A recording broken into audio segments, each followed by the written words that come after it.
నమస్తే, welcome to Leo. నేను మీ జగన్.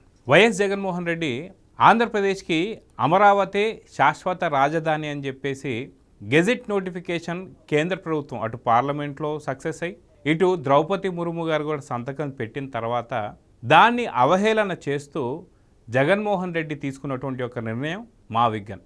అయితే మా విగన్ గురించి సొంత వైసీపీ పార్టీలో ఉండేటువంటి ఒక నేతలే ఎన్నో విమర్శలు చేస్తూ ఎన్నో వ్యాఖ్యలు చేస్తూ పూర్తిగా పార్టీకి కూడా దూరం అవుతున్నటువంటి ఒక పక్కన చూస్తే, మరో పక్కన అమరావతి శాశ్వత రాజధానిగా గెజిట్ నోటిఫికేషన్ వస్తే దీన్ని ఎవరూ గుర్తించకూడదు అనేటువంటి ఒక కుట్రలో జగన్మోహన్ రెడ్డి ఏబిఎన్ ఛానళ్లపై రాధాకృష్ణ గారిపై దాడులు చేసేటువంటి ఒక వ్యూహం మరోవైపు చూస్తూ వస్తున్నాం. అయితే ఇక్కడ వైఎస్ జగన్మోహన్ రెడ్డిని పిచ్చోడిలా చూస్తూ కేంద్రం అస్సలు పట్టించుకోకుండా అమరావతిలో జరిగేటువంటి ఒక అభివృద్ధి ఏదైతే ఉందో దాని గురించే కృషి చేస్తూ వెళ్తుందని చెప్పుకోవచ్చు. ఎందుకు అంటే ఇటు నారా చంద్రబాబు నాయుడు గారు కావచ్చు, కూటమి ప్రభుత్వం కావచ్చు, జగన్మోహన్ రెడ్డి చేస్తున్నటువంటి ఒక పిచ్చి చేష్టలను ఎవరు లెక్క చేయకుండా, కోతి గంతులు ఎవరు కూడా పట్టించుకోకుండా, అటుపక్క కూటమి ఏదైతే ఉందో రాష్ట్ర అభివృద్ధి వైపే, అటుపక్క ఉత్తరాంధ్రలో చూసుకుంటే గూగుల్ డేటా ఏ సెంటర్ కావచ్చు,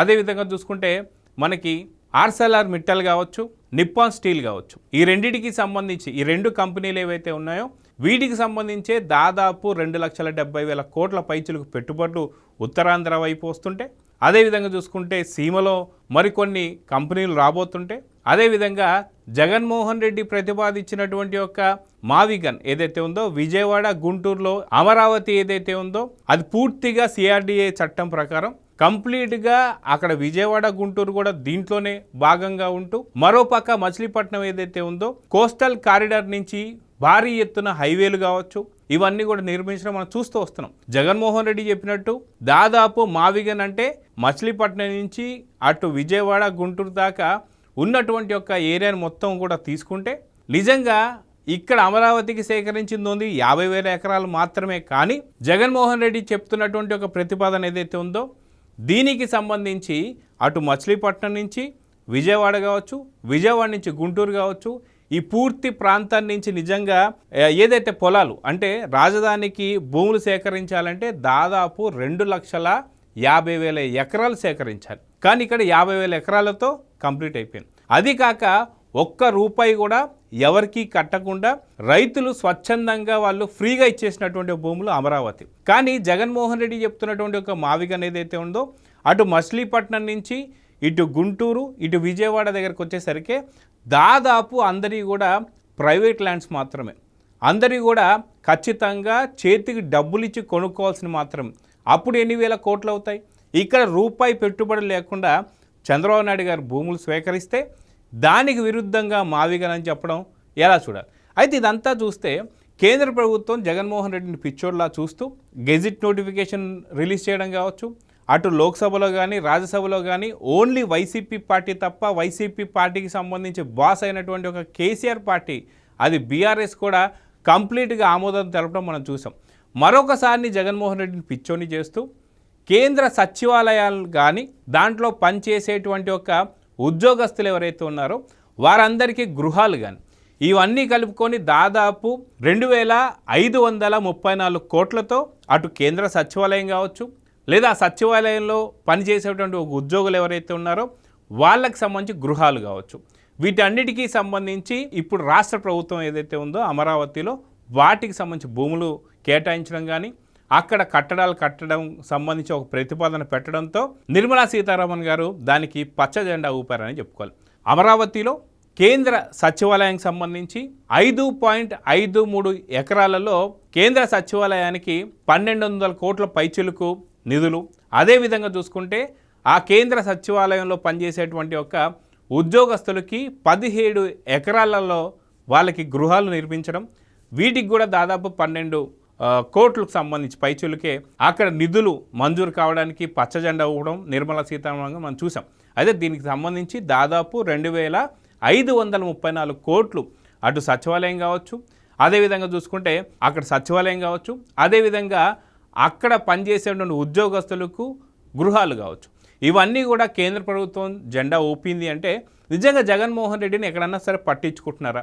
అదేవిధంగా చూసుకుంటే ఎప్పుడైతే గెజిట్ నోటిఫికేషన్ వచ్చిందో అటు అమరావతి రైతులు గతంలో వాళ్ళు 1631 రోజులు వాళ్ళ నిరసన ఏదైతే ఉందో వీటన్నిటికీ సంబంధించి జరిగినటువంటి ఒక సంబరాలు ఏవైతే ఉన్నాయో ఈ సంబరాలు చూస్తే జగన్ ఎవరైనా పట్టించుకుంటున్నారా?